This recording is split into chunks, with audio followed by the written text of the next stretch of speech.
আসসালামু আলাইকুম everybody, I hope all of you are doing fantastic today. আজকে আমরা কিছু ভিন্ন ধরনের শব্দ শিখব, যেই শব্দগুলো নাউনও হয় আবার ভার্বও হয়। পানির ইংলিশ কি? ওয়াটার। এই ওয়াটার শব্দটা নাউন আবার ভার্বও হয়। চলুন দেখি কিভাবে হচ্ছে।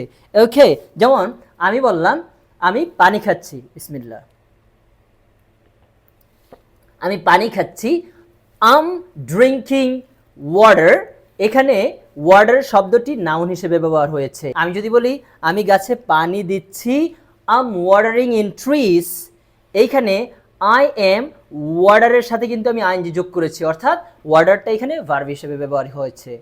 ঠিক একইভাবে আমি যদি বলি আমি মাছ পছন্দ করি, I like fish. I like হচ্ছে এখানে ভার্ব, আর ফিশটা হচ্ছে নাউন। আই সামটাইমস ফিশ, মাঝে মাঝে আমি মাছ ধরি, এখানে ফিশটাই হচ্ছে ভার্ব।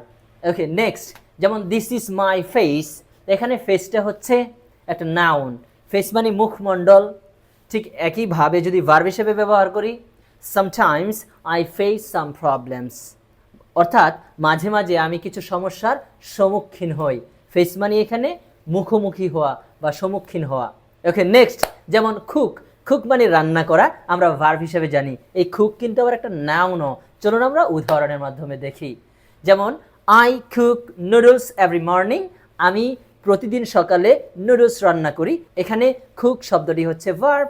এবার আমি যদি বলি I am a good cook, cook মানে এখানে রাঁধুনি। ওকে, যেমন আমাদের মা চাচি খালারা রান্না করে, তাদেরকে আমরা রাঁধুনি বলতে পারি। সো কুক মানে হচ্ছে রাঁধুনি।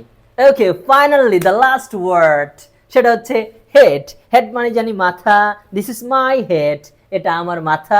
এখানে হেডটা হচ্ছে একটা নাউন। যেমন ভার্ব হিসেবে যদি আমি ব্যবহার করি, আই হেড দ্য টিম, অর্থাৎ আমি টিমটাকে নেতৃত্ব দেই।